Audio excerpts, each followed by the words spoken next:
Washington's enemy is an enemy that doesn't exist.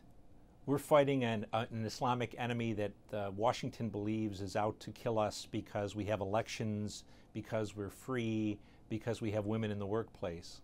It's an enemy that doesn't exist. It didn't exist when bin Laden was alive. It doesn't exist now. America is being attacked because of its foreign policy in the Muslim world, because of its support for Israel, because of its support for the Saudi police state, because of its presence on the Arab Peninsula. And until we accept that, until Americans can say to each other, whether you support aid to Israel or not, our relationship with Israel is causing this war, we are not going to be able to defeat this enemy. And Israel itself as a country is not the problem.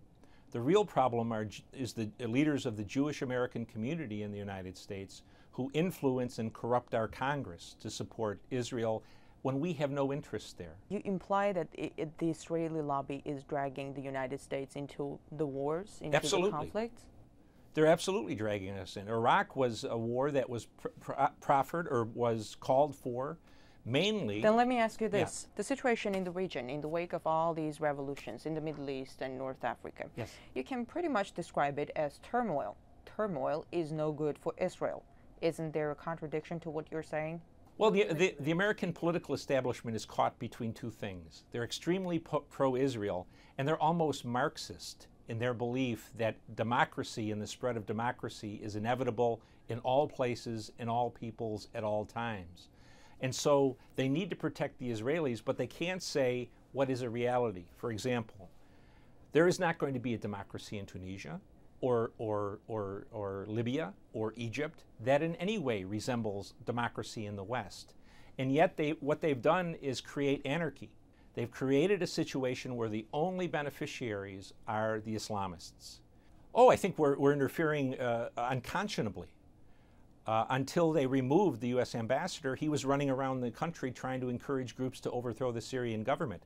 That is not the role of any diplomat, United States or Russian or Chinese or British. We have really very cold-bloodedly urged Syrians to get out on the street knowing that they're going to get shot down by their government. Again, Syria is a country where there is no U.S. interest. Since I was a little boy, we've been afraid of the Syrians, and if you look at the map, it's hard to imagine that little blot of country called Syria could be a threat to the United States.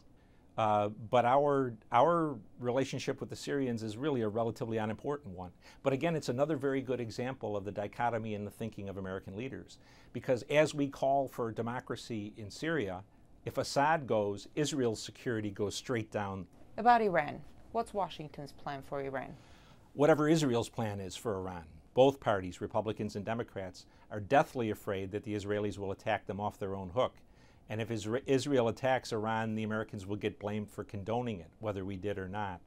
So I think what we're seeing is a slow, almost inexorable advance toward some kind of a conflict with Iran. I'm not in a position to know whether or not the information was accurate. But when I was a young intelligence officer, I worked against Iran and Lebanese Hezbollah. And I can tell you, in the 90s, they were meticulous in covering their tracks and only using as agents of terrorism their own people. The plot that was described by the Attorney General of the United States is a comic opera. Through a Mexican drug cartel. Yeah, and to believe that the Iranians would risk war with the United States, Israel, and much of NATO to kill a Saudi ambassador who was not even part of the royal family, that's hard for me to believe. Very strong Islamist presence in Libya. Since the war against the Soviets in Afghanistan, Libya has sent as many of its people to fight in those insurgencies, the Islamist insurgencies, as any other country in North Africa, maybe outside of Saudi Arabia. The Libyan Islamic Fighting Group fought a long time against the Soviets. They fought against Gaddafi. A great number of Libyans went to Iraq and to Afghanistan to fight us.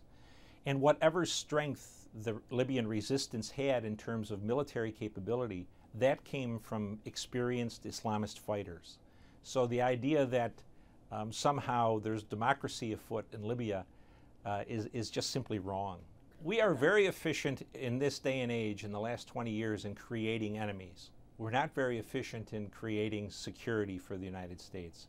We have the best educated population in the world, and we have the people with the littlest amount of common sense. How many times have we heard Mr. Clinton, Mr. Bush, Mr. Obama say, this has nothing to do with religion. This is not a religious war. This is a bunch of people who are just madmen. We are definitely fighting a religious war.